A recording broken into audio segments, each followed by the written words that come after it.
And there's only two desires that all humans have. Now, we all have different dreams, different goals, different things that we want. But if you go to the, the deep of what it really means, it's two things.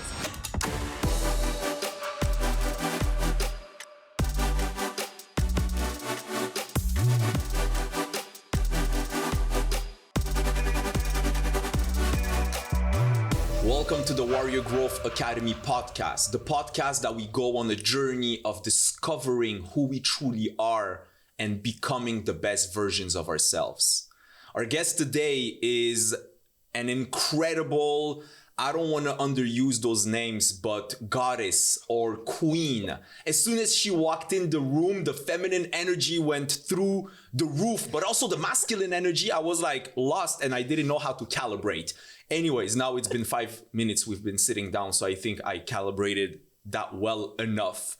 She's a best-selling author. She's an international awarded coach. She has built basically an empire of coaching, and she will tell us more today, and the discussion will be very interesting.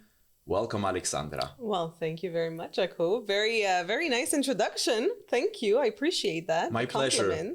I'm sorry I didn't use your full name. You have those typical Latino full names with like 7 middle names and 4 family names. So I just stuck to Alexandra. That's fine.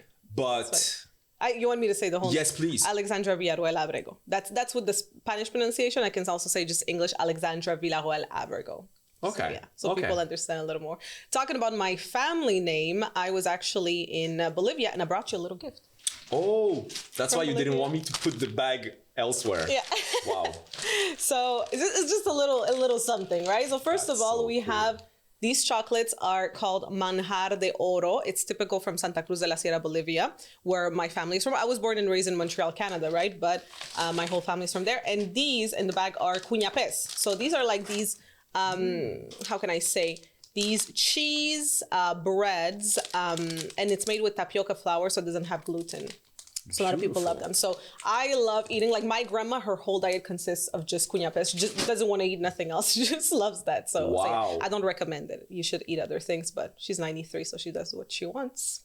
And I mean, she's still alive, so that means it works. It's there you go. You can something just terrible. You can just survive on that from now on. That's 100%. So tell me a little bit more. You've been in Montreal for a long time, even though you've been traveling for speaking and coaching, but now you left for 1 year to Bolivia. Yeah. Tell the whole story also, and any story that comes to mind, but start with maybe one lesson that you've learned in that 1 year of, kind of changing your location, but also even the regular status quo of your life, let's say. Yeah, well, I was born and raised in Montreal, so I lived here my whole life. I traveled a lot, but it was, I will always remember, it was on February 2nd, 2022, that I made the decision to leave. Now, a series of events happened that caused me to take this decision. But I think one of the main factors was that my grandma, I'm very close with my mom and grandma. It's like the three of us, always.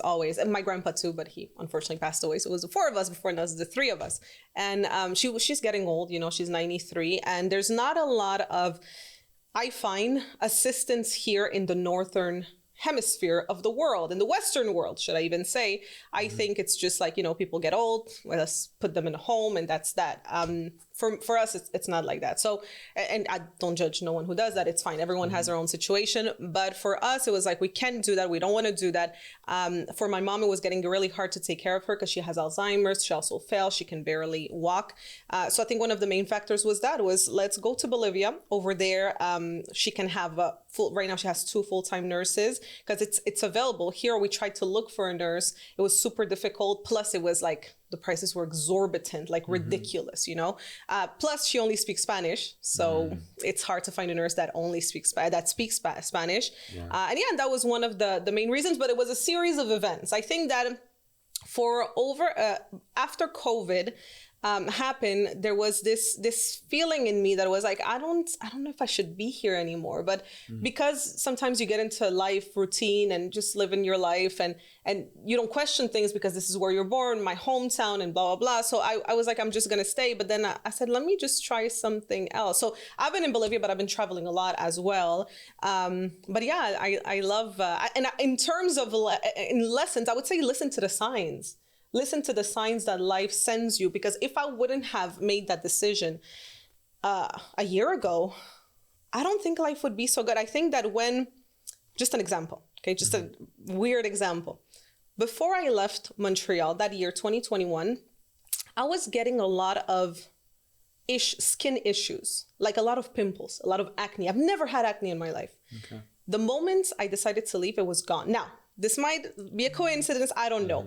But I think that at the end of the day, life will always give you some signs of saying you're not in the right place. And maybe things are going to start falling apart in your life. Maybe there's going to be issues, maybe health issues. There's going to be things that it doesn't flow as much, life. And I think that that's a sign that life is telling you it's time for you to make a move. Now, doesn't mean you have to leave a country, but make a move, make a change in your life. And I think that was the perfect change to make that I made a year ago.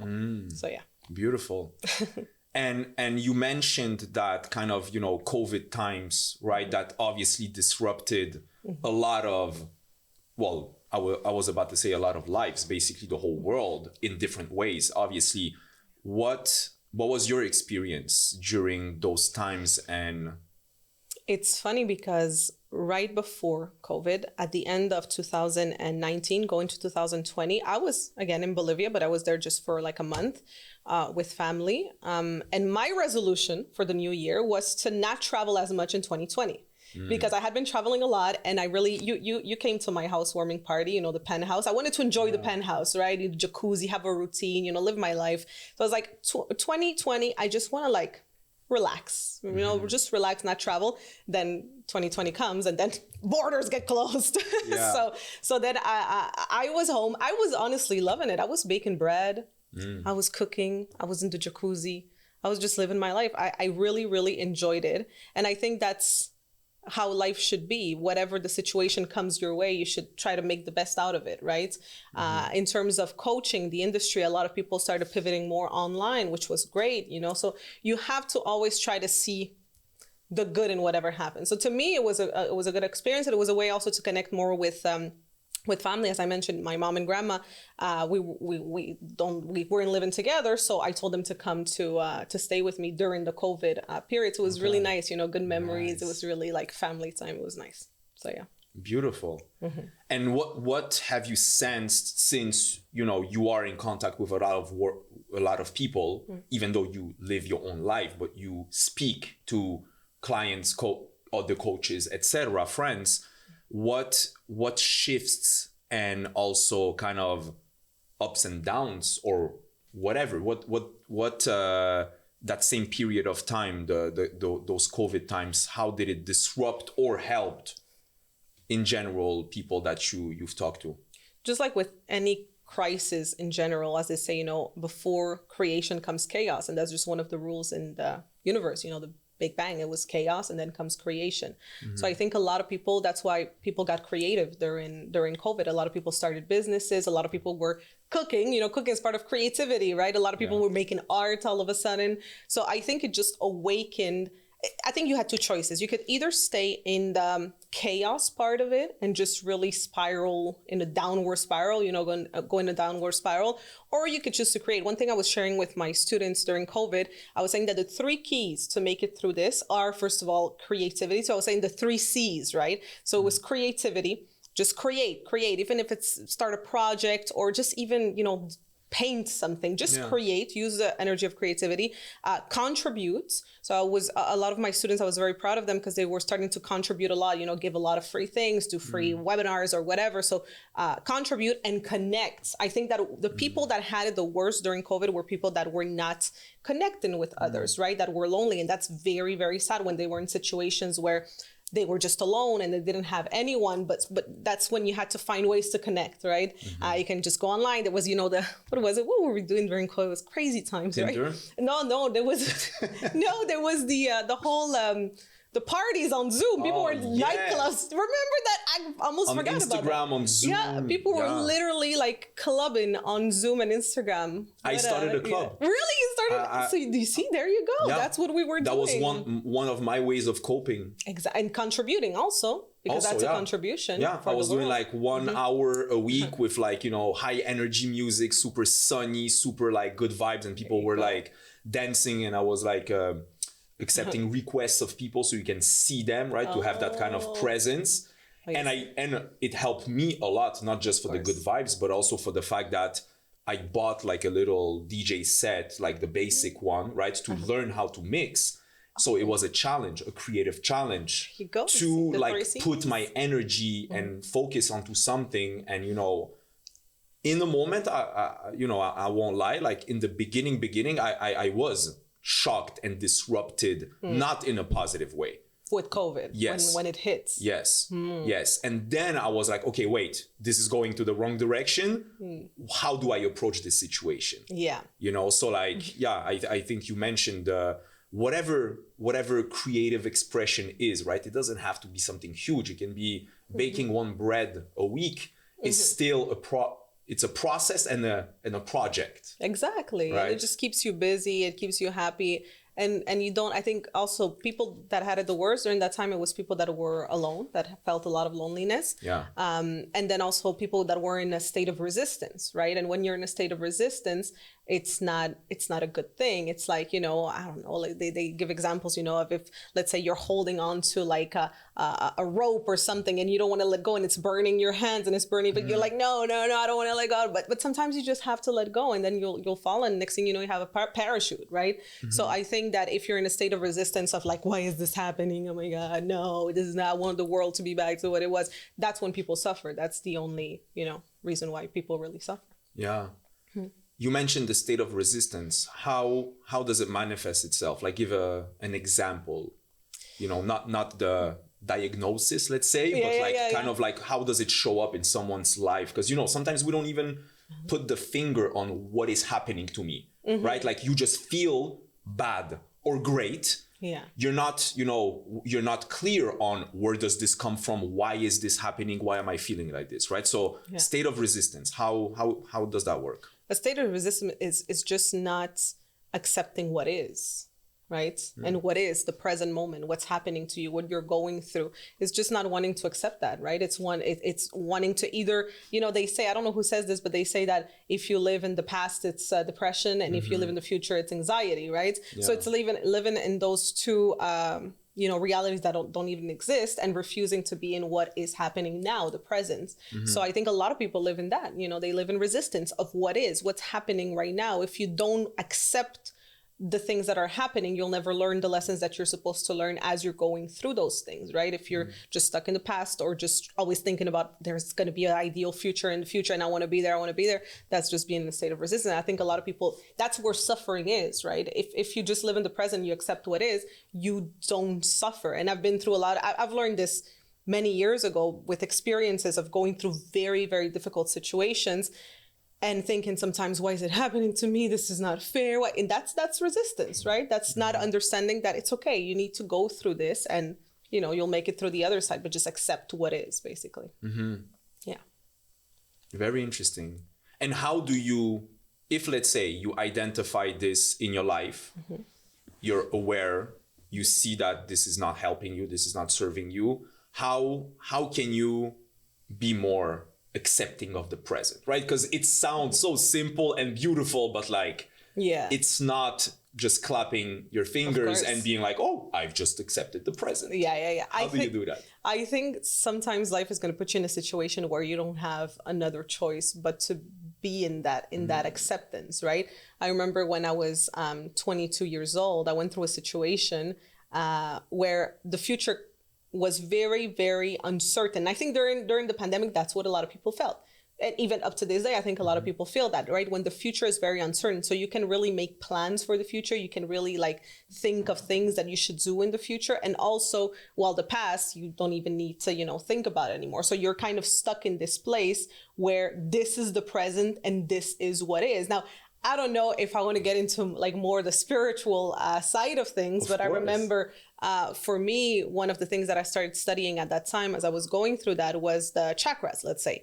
And in the 7 chakras, the first one is the root chakra, right? So that's what allows you to be grounded on the, on the ground and to be in the present moment. So I started to do things for that chakra. So that's like very practical advice for people who perhaps have issues with living in the present moment is, let's say, start gardening, sit on the floor outside on the grass, or walk barefoot on the grass. These little things, as funny as it may sound, really do work if you want to be in the present moment, and just doing things that bring you back to the present moment, such as, again, creativity. Let's say, when you're being creative, when you're cooking, you're kind of in the present moment, dancing even, and when you're dancing, when you're doing these creative things, I think it can also bring you. So I think people very often, when it comes to, let's say that, okay, live in the present moment, they think there's this magical advice that they will hear, oh, okay, that's when I'm going to live in the present moment, when in actuality, all you have to do is just do these little things. And it's the little things that you do on a daily basis that will allow you to just really be there, right? In the present moment. Make plans for the future. Yes, of course. But don't live a life refusing the present that you are going through now at this present moment, So, yeah. Yeah, it's true. Because basically, to obviously simplify it a little bit, but you change your beliefs by changing the actions. Even though the beliefs impact your actions, right? Absolutely. But we have the mental capacity of being like, well, goddamn, I'm drinking way too much alcohol every night. I have, even if maybe it's going to be burning inside of me, I have the capacity of throwing out everything at my home, calling my 2 closest friends that I go to the bar, telling them, guys, for 1 week, don't accept an invitation to the bar, right? We have this capacity. So as much as we have those beliefs that are in us consciously or subconsciously and that drive our actions, but we can kind of like block it or derive it. Yeah. Right? Yeah. I think we're more powerful than we realize. And we have a lot more power in our minds, as you said, than we realize. People think that they're, again, especially in the personal development world that I've been in for so long now, people think there's a magical pill out there that they will take. That there's going to be this magical advice somewhere, but no, it's you. It's you. You are the answer to everything. So you decide, you take the decision to say, you know what, I'm, as you said, throwing out all the bottles. I'm telling my friends, I'm not going anymore. Let's not go. That's the decisions that you have to take. And I think that that's the secret, as they say, that's the secret really to everything, is you decide your reality and how you want to live and how you want to feel at every moment. And you mentioned, well, I mean, we've been talking about being more present, but also that's one of your things, right? Creating a vision for yourself. That's something that you teach, but also that you live yourself. How do you make that balance? Like, thinking of that future that will then guide also your decisions today, but then being fully present. I think it's making plans, knowing where you're going, but also knowing where you are, right? So it's like, imagine if you say, okay, you put on your GPS the address, right? Now you're at this, at the start location, but then you start saying how much like you hate this start location and how much like, oh my God, I can't wait to be over there. And oh, I'm so mad that I'm here. Why would you do that? Like, it's okay. Why don't you just enjoy? Perhaps it's the last time that you'll be at that location. So a better example, instead of GPS, going on a plane, right? Somewhere. So imagine right now I'm in Montreal and I don't know, I'm going to Dubai. Imagine I'd be here and I have my plane booked for a week from now, and I spend this week saying, I hate it here. This is horrible here. Oh, it's so cold. I don't like it. I can't wait to leave here. What if it's the last time that I'm here in Montreal? What if I have the opportunity to see like a lot of people, to have fun, to discover the city? That's how life is. A lot of people spend their lives like that. A lot of people have bought a plane ticket to go to, again, Dubai or I don't know, Stockholm or whatever, wherever, right? It can be a Havana, I don't know. You have booked your ticket, but you're spending your life saying, I hate it here. Where you are, there's so much to see, there's so much to do, there's so many people to meet. So I think that life is like that when it comes to vision and living in the present moment. It's okay knowing, you know what, in 3 weeks from now, I have a flight to this place. I'm so excited about it. I can't wait. It's going to be so great. I'm going to do this, I'm going to do that. But I'm here. Why would I spend my time saying, I don't like it here, I hate it here? Or even spending my days just thinking about the things that I'm going to do over there, and instead of maybe trying to do things here too, right? So that's how life is. And a lot of people spend their life like that. They just think about the next destination and they hate where they are. And then they get to the next destination and then eventually they get tired and then they hate where they are and then they book another flight. But then they spend their whole lives just being mad. And being, again, brings us back to that, being in resistance of where you are, where everywhere in the world has beautiful places, has delicious food, has things to discover. And it's like that in your life too. Every place where you are in your life currently has so much to give to you, but you're not willing to accept it because you're just thinking about the next destination, which is bad. Yeah. That's a very powerful image, I think. Analogy. Yeah, exactly. Like you have that ticket, you know you're going there, but then in the meantime, you're making yourself miserable at the location that you're at, even if it's a question of a few days or weeks. That is not like, you know, there's not even a way that you're not leaving, but you might as well just enjoy that process. Yeah, the plane is, it's booked, it's done. You have your hotel, everything is done. But now let's just enjoy what's happening right now. Let's just have fun with what's happening, you know? Yeah.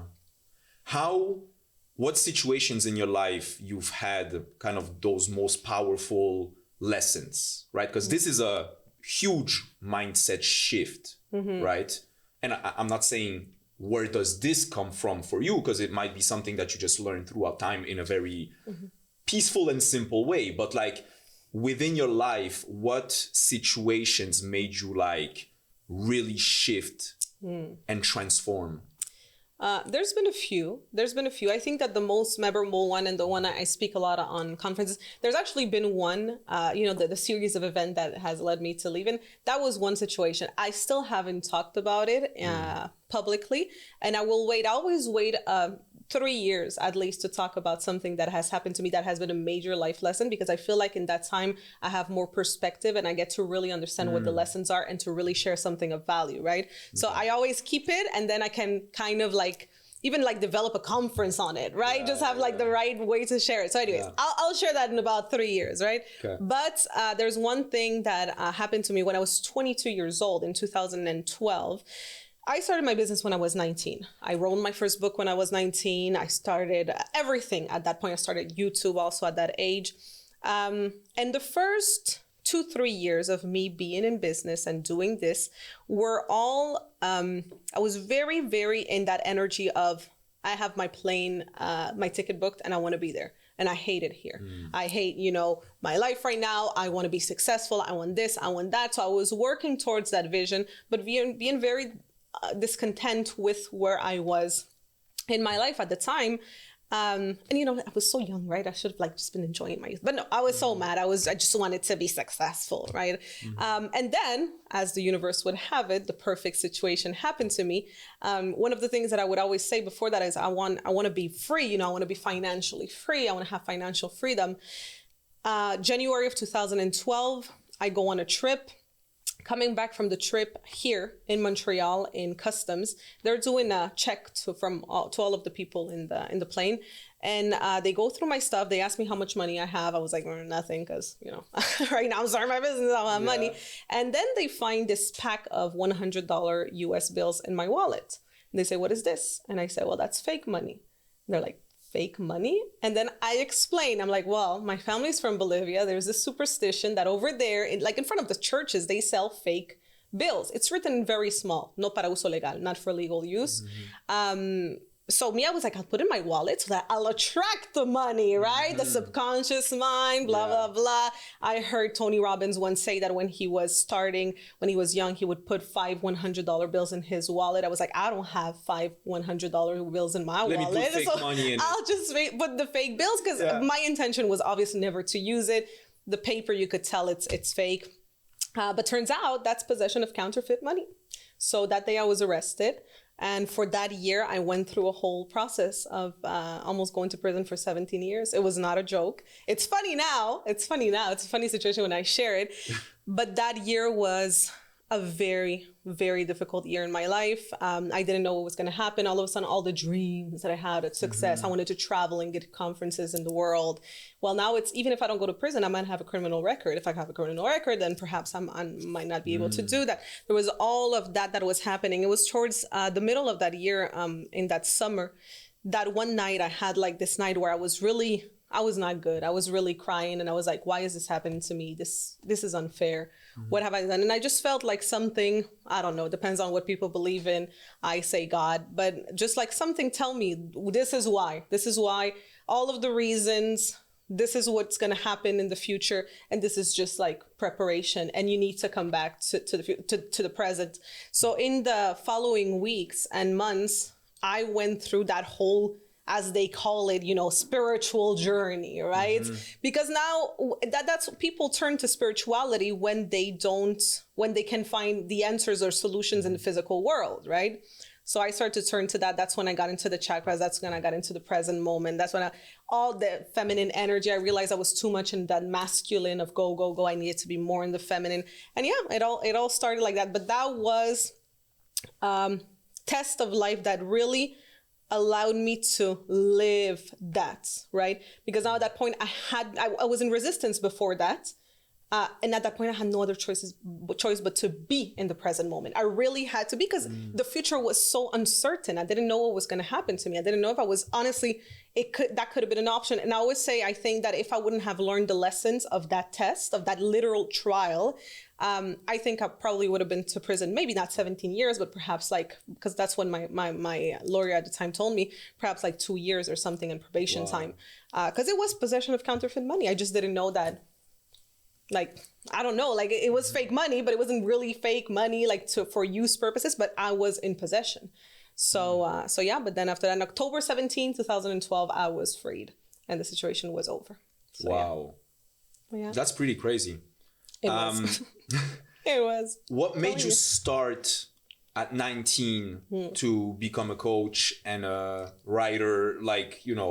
I would say that at 19, we're still almost children, right? What do you know about life and helping people? I was a child, definitely. The first few years of me being in business, my biggest fear was for someone to come on a stage when I was speaking and say, don't listen to her, she's 24. So for years, for years, I hid my age. I started saying my age, I think, when I was 27. Because for years, that was a big fear of mine. So I finished high school, of course, at 17. I was a bad kid. So I had to go to adult school for about a year to finish everything. No CEGEP here. You start with CEGEP, right? No CEGEP accepted me. It's okay though now. So I applied to the worst CEGEPs in Montreal and they didn't want me. That's okay though. You see how everything works perfectly. So when I turned 18, I said, you know what? I'll move out of my mom's house. I'll go and live with a friend of mine. We both talked. We said, let's start our independent life. So we moved in together. At that point, I started working full time. And after a year of working full time at a call center, I was like, I don't think I can do this for best job in the world. I was like, I don't think I can do this for the rest of my life. It's been a year and I'm pretty sick and tired of this. I can't do this for the next 60 years. So I was like, what can I do? The next option was to go to university as an independent student, right? So at 21, I had to wait till I was 21. Or I could start a business. Now, the thing was, I did not know no one that had a business in my environment. No one in my family had ever had a business. So I said, I don't care. I'll start it anyway. So I started the business at that point and coaching. At the same time, I heard about coaching. So I decided to do a certification. And I think one of the first things, even before the business, was writing a book. Because one thing I knew I was very good at was writing. I've always been a writer. I think that's the number one thing before the coaching and everything. I love writing. So I started writing my book in the summer of 2019. Yeah. And right after I did my certification, because I heard about coaching, I said, I think that I can do that. And mind you, it was very new at the time, right? That was 2009. Yeah. And right after started my business, and then YouTube. And that was a very good thing, YouTube, because YouTube was fairly new, right? This was the early stages of YouTube. And that's how everything started to take off at that point. Wow.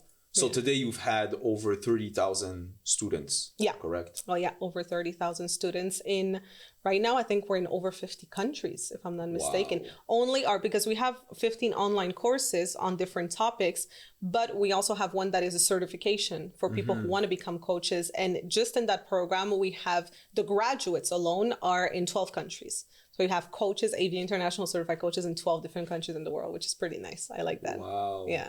That's super cool. Thank you. What have you... I'm trying to think of the best question to ask when you have access to 30,000 people, right? Because that's very interesting, because even though obviously you are teaching, you probably get some questions and you see some patterns. What have you observed? Let's put the question like this. What have you observed through those years? I have observed that the human beings have 4 human needs. We have a need for purpose. Every single person on this earth needs a purpose, needs to feel like they're doing something of significance, needs to feel like they're doing something that's important and valuable in the world. That's number 1. Then they need love. Obviously, every human needs love, and it comes in all forms, right? It can come in relationship love, it can come in family love, friendship love, but we just need that energy of love in our life. And of course, it starts with self-love, obviously. So there's love. Then there's also security. I think that everyone in the world really needs security. And if you don't have security, even if you have purpose, even if you have love, it's going to be very hard. Like we can talk financial security, obviously, because it's hard to be like fulfilled and happy if you don't have a roof over your head or if you don't have the money to do groceries, but also security in terms of personal security. You know, I think a lot of the celebrity in the world that end up in drugs and alcohol, it's because they feel a lack of security. They have security financial, but they start becoming paranoid, right? They feel like they don't have privacy anymore. So they have purpose, they have love, they have all these things, but they lack security. So all humans need security. And of course we need growth. So this is why the online educational world is so booming right now, is because people need to always grow. And one of our slogans at my business, AV Enterprises, is reach your next level. That's like, it's always reach your next level, because that's what we teach people. It's how to reach the next level, because as humans, we need that. We need to grow, because think about it. You can have security, you can have love, you can have purpose. But then if you don't have growth, if you're not growing, then at some point you're going to feel like there's something missing, right? You're going to be like, okay, is this all there is to life? You need growth. So that's really what I learned. We have these common denominators. That's the things that we all need, which makes us, I think, the same. And also, I think, so these are the whole human needs, right? But then what's interesting is that we also have the human desires. And there's only 2 desires that all humans have. Now, we all have different dreams, different goals, different things that we want. But if you go to the deep of what it really means, it's 2 things. We all have the desire for freedom in this world. So we all, if you want to start a business, it's because you want more freedom. If you want to buy a bigger house, it's because you want more freedom. If you want to travel the world, it's because you have more freedom. So we either desire freedom, or we also desire, of course, love. And that's like the higher love, right? The first love that I mentioned is like the self-love and that energy, but this is like a higher love. So people who want to start a family, who want to get married, find the one, that's a desire for love. And we all have these 2 desires inside of us. And these 2 desires come from the 2 energies that we have, which is masculine energy and feminine energy. So the desire for freedom is masculine energy. The desire for love is feminine energy. So that's what we desire. And ultimately, it's peace. I think we all want, so yeah, there's all these things, there's the needs and desires, but I think that as humans, we look for all these things because we think it's going to give us peace, right? That's what we look for when we think about very often our older days and how we will live. We have this image of like living a peaceful life, being more in peace. So yeah, that's what I learned with the 30,000 students. Beautiful. Do you think we can reach, and I'm not trying to mess up your business model here, but I would tend to think that you can reach peace without, by just focusing on peace. Kind of, if I'm correct, it feels like kind of there's some levels, right? But I'm like, if the ultimate desire, and let's say, I mean, this is what you're suggesting, then I'll think about it and I'm like, yeah, I kind of agree, right? Like technically, at the end of the day, if I feel peace, and obviously there's some different components to that, but this will make me fulfilled. Yeah. So I want peace, or I want to focus on peace and do whatever I can in order to grow and to feel that peace. Don't you think that basically that could become just the only focus, or you have to kind of go through those other steps in order to like kind of deconstruct that?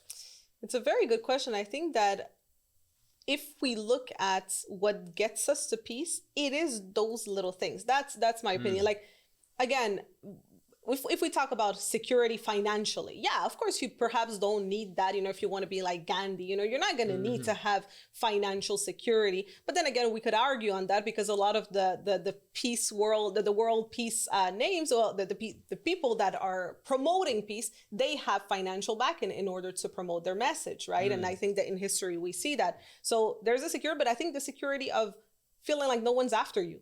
Right? It's very hard to be at peace, to be like a promoter of peace and to go and you know, if you feel like your life is constantly in danger. So that's security. Same thing for love. Again, it's not love in the outside world, but it's more love like inside. If you are living in fear, which is the opposite of love, then it's going to be hard to have peace.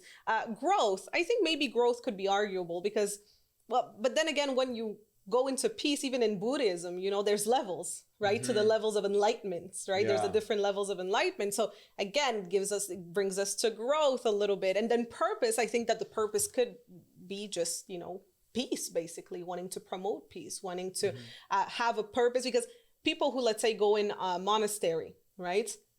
It gives them a sense of purpose, right? At the end of the day, it gives them a certain sense of purpose. So I would argue that that's still a little bit, but not in the more physical side of things, like meaning financial security, maybe it's not necessarily needed. Love, like relationships, maybe you don't really need that. Purpose, like purpose, having a career, maybe you don't need that. You know, growth in terms of growing in your business, or maybe you don't need that. You know, if you want to be more on the really spiritual side of things and be a peace warrior, right? So yeah. Makes sense. Makes a lot of sense. And actually, I think when you were saying that, it got me to think that there's like kind of, for most of those emotions or states that we look forward to, or that we want to create, or that we do have, whatever the state is, the stage is, there's like kind of a temporary, and also the kind of the throughout time. Doesn't mean that it stays forever, ever. But for example, you can be a depressed person and have a moment of happiness, right? Sure. It doesn't change how you feel overall, and maybe even a few minutes later, you're back to your regular state, but it doesn't mean you cannot live a moment of happiness. So I think that's where I was coming from with the peace, is like, you can still find moments of peace here and there, but it's true that it's what you're talking about. It's really kind of this ultimate level, but which would you say that once, let's say, you reach it, it's kind of like, I'm here? Or like, how does it work when you do, let's say you go throughout all the growth, the work you have to do, the exploration, the discoveries, the journey, and you get to a point that you're like, this is where I wanted to go for the past years. Do you stay there forever? Do you go back down and you're like, oh shit, I gotta go back up? Like, how does it work? I'll tell you when I get there. Because to be honest with you, I haven't gone there. You know, I think that people who get to that place, I also wonder, you know, is there some sort of boringness maybe to that? Like, I don't know. Kind of, you reach the peak of the mountain. Exactly. Or do you at some point want to like rest? I know for me, I'm not at that point yet, right? Where I'm still, you know, in level of, let's say, the needs and the desires, right? I still have a lot of goals. I think have a lot of things that I want to accomplish. So I'll tell you when I get there, right? Or you tell me when you get there, right? We can have that conversation after, when we eventually get to that point. Then we'll be able to tell the people how 100%, it's like. 100%. But if I can, actually, it's a very good comparison, I think, in this situation. Do you know Michael Beckwith? Yes, I believe. Yes. Yeah, he's a He was in the reverend. Secret, right? Exactly. He's in I The love him. Secret, a reverend, a preacher, Yeah. incredibly powerful and intelligent man. And he described, I don't know if he made it up, I think he did, the 4 levels of spiritual awakening. Okay. It's very interesting. And I think I just brought it down just to reformulate it. And I'm not taking any credit for that, but it's just to simplify, and it also works, to the 4 stages of growth. Because like he uses the word spiritual, and I'm like, well, those stages work as much for anything related to personal development or growth. And it's basically the first stage is life is happening to me. Okay. Right. And obviously there's explanations how it feels and what to do when you're there. Being like a victim, right? Exactly. The victim. Yeah. The second one, the life is happening by me. Okay. You take control and you're doer. You make decisions. Okay. But the third one is life is happening as me. So now we're talking more about like, this is my calling, or like I feel that there is this kind of flow of energy and passion and everything coming together. And sometimes I'm planning my year, but for then 2 weeks, I'm not even realizing I'm executing on my plan because I'm so in it. Yeah. You're one with everything. And then the fourth one is like through me. No, I'm sorry. Third one is through me. Fourth one is as me. So you are like one with the people, the world, every single thing. That's very nice. That's interesting. The reason why I wanted to mention that is because he said that you can very well be in different areas of your life at different stages and also move from one to another. Yeah. Right? So you could be, for example, with your love life, you could be, let's say, stage 3, right? It's very flowy, it's very natural, let's say. Right. But then in your career or in your whatever else area of your life, in your health, you're like feeling like a victim because you have some patterns from the past that blah, blah, blah, blah, right? Okay, yeah. And most importantly, he said that you can go back and forth different areas. But so what's the most interesting thing is that it's never necessarily a journey that we reach. It's kind of an ongoing journey. Cyclical. Yeah. It's not linear. Life is not linear. Life is cyclical. Exactly. I believe that, yeah. But you can still get to experience the beauty and the power of each state and each stage.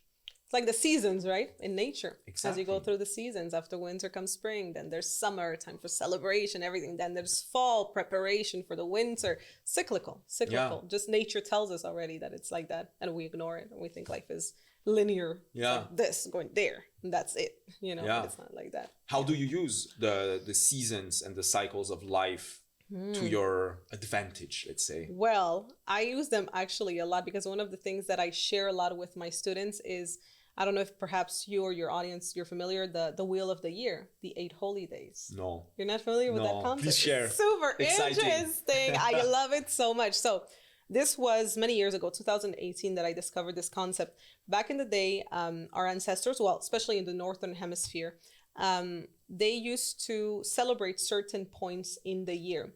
The 2 equinoxes, the 2 solstices, and the midpoints between them. So what people, and these dates were very important because they marked specific moments in nature and what to do at specific moments. So let's say, now it's a wheel, so there's no start, no end, but I'll start with the first, for me, I consider the first one, it's Yule. Yule is on the winter solstice, December 21st. Now it's very interesting because all of the traditions that we know today of Christmas come from Yule. So the Christmas tree, what does it have to do with the birth of baby Jesus? Not much, right? But it has to do with the fact that at the time when winter would start, the people, what they would do is they would hang fruits on the trees outside, on the pine trees, for the animals. So that the animals could eat because it was winter and it was cold. La bûche de Noël, the Yule log, all of that comes from Yule. So all of the traditions that we know today of the celebrations in the year come from these ancient traditions, right? So there's Yule, which was a time for reflection, was a time for staying in, was a time for thinking, okay, the year that has passed, and now also a time of fear a little bit because winter is still starting, right? And the solstice is very interesting because it's the shortest day of the year and the longest night of the year. So every year on December 21st in the Northern Hemisphere, that's how it is, right? Then after that, the second date is Imbolc, February 1st. And that was a celebration of hope because we were halfway through the winter. So people knew that okay, spring is coming. Except in Canada. They would, yeah, that's true. That's Spring true. is never coming. Spring never comes. Maybe Spring June. comes for a week, and then we're back to, you know. But yeah, there was that. Then there's Ostara, which is the spring equinox, which actually at the moment as we film this, we are going through that, right? The spring equinox. And again, Easter, right? Very similar to Ostara. What does the bunny or the eggs have to do with the crucifixion and resurrection of Jesus? Absolutely nothing. It comes from Stara, because that was a celebration of fertility. The earth was being fertile. Eggs mean fertility. The little bunny, the little rabbits, you know, they mean fertility. So anyways, as you go through the year, there's all of these very interesting dates that meant something, and that people really respected, because you had to respect these times in the year in order to survive. If you don't plant the seeds at the right time in the spring in Ostara and Beltane on May 1st, then you're not going to harvest on the 3 harvests, which is Lamas, Mabon, and Samhain. So talking about that, about how I see life, that honestly, since 2018, I've been living my life like that. Before the pandemic, I used to throw parties on my place on all of these days, because there's recipes that you do for all of these celebrations. You decorate your home like that. And it's like an homage to nature. I feel it's an homage to nature and how beautiful and wise nature is, right? And how everything is really cyclical and it comes and yeah, so that's how I live that. I think more people should know about it. I always talk about it with my students and everything. We have a program on it because it's so interesting, I find. No, that's very interesting. And I'm not that much, me personally, into, you know, too much, I would say, let's say the spiritual world. But at the same time, I see little proofs here and there. And, you know, just lately, for example, I've been planning my year kind of following the regular calendar, right? Which is kind of, you know, towards the end of December. I look back at my past year and I plan my new year, and then kind of, you know, beginning January it's not always like first, but I start the new year with a bang, right? New goals, new dreams. And this year, and to do that exercise, I always go to the woods or in the jungle to really be 3 days if I'm in a hot country, it will be the jungle. If I'm in Canada, it's the woods. Yeah. But I'm really like disconnecting from tech. There's no Wi-Fi, no electricity. I'm really diving deep into that. But then I realized this year, maybe, I don't know, I felt more in tune or something. I didn't feel that, like, you know, that energy of like, let's crush the year on January 2nd. I was like, no, actually, it's the season of everything is dying. So actually, you need to rest. And I just looked into that slightly a little bit. And that's what, you know, people who follow the moon, the sun, the energies, the spirituality of nature say exactly that. So that's very interesting. Yeah, because I think the reality is we are part of nature, right? We are part of nature. So why not live a life? And I think we've really separated ourselves so much from nature that a lot of people imagine, like, again, the winter solstice, the longest night of the year, the shortest day of the year, which means that it should be a time to rest, right? It should be a time to stay a little more home, right? It's kind of cold outside, but no, society forces you to still, you know, do what you're supposed to do. Now, I'm not, you know, suggesting that people should stop work, you know, stop doing what they're supposed to do, you know, do your thing, but be aware of these moments in the year, you know, at least at the winter, the summer solstice, it's the longest day of the year and the shortest night of the year. I like on that day to wake up with the sunrise and to go to bed, well, not to go to bed, but to watch the sunset. And it's a long day. It starts at like 5:15 a.m. and it ends at like 9 p.m. Wow. And after that, you'll see it's beautiful how nature is done, and just the universe, how right after that day, the days slowly start to grow shorter and the nights longer until we reach the pinnacle at Yule, which is, you know, as I said, the longest night of the year. So yeah, it's very interesting. Everything is perfectly orchestrated and we just go against everything. We just, as humans, decided to just go again. But then again, that it was not too long ago that people used to live life aligned with this because they had no other choice. And they had to live aligned with nature, because if not, they would literally die of hunger because they wouldn't have cultivated the earth properly. Try to plant seeds in the middle of the winter. Exactly. You're not going to have a tree. It ain't going to work. Exactly. So it wasn't too long ago that people were doing this, and then it changed. I think, if I'm not mistaken, about 1,000 years ago that it changed with organized religions that took over and everything. And kind of a simple, if there is one, rule to follow for someone who's not gonna, let's say, do all the research and get even interested by that, but that believes enough that it could be something that will impact them. What do you do in those different seasons? Not necessarily just like that specific day. Okay. I I was understand. I see that those days are a celebration of those cycles, but like to even simplify more. For example, during winter, you go to sleep earlier and you eat more like vegetables, right? Because usually I think, well, especially if you live in the north, you have less fruits during winter. So like, you adapt your diet, and then during summer, you adapt something else. Like, do you have some kind of like simple rules to be like, listen, when it's sunny outside, you need to do this, ideally? Simple rules, because the rules that I have for that are actually very complex, and there's like the recipes that you make and everything. But that would be a whole like that's for another time. Exactly. Yeah. A rule, I would say, to really just look at nature, right? Look at how the days are going to become shorter, the nights are going to become longer. Try to be more aware of that, just the awareness of how it goes. Like, even if you just go on the app of Météo Média, right? And you look at the time of the sunset and the sunrise, you're going to see how it grows or it descends of 1 minute or 2 minutes as the days go by. I just think that that's a good way, because we are in the solar system, right? Just to pay attention to that, right? The fact that the sun is basically the one that is giving us all life. So just to pay attention to that, I think would be good.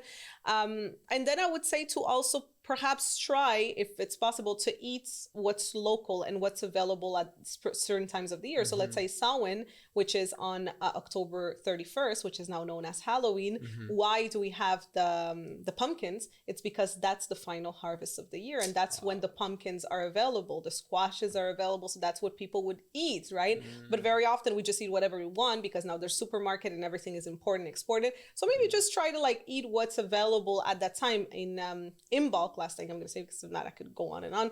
In bulk, the recipes that you make are based on milk, because it's the first lactation of the cow at that time of the year on February 1st. So that's the main ingredient for that, right? So just try to pay attention to that, to what's available in nature, and also the times and how the days are fluctuating throughout the year. Yeah. That's very interesting. That's beautiful. Thank you. What way can people best connect with you and see what you do next and what brings Alex to the next level? To the next level. Always the next level.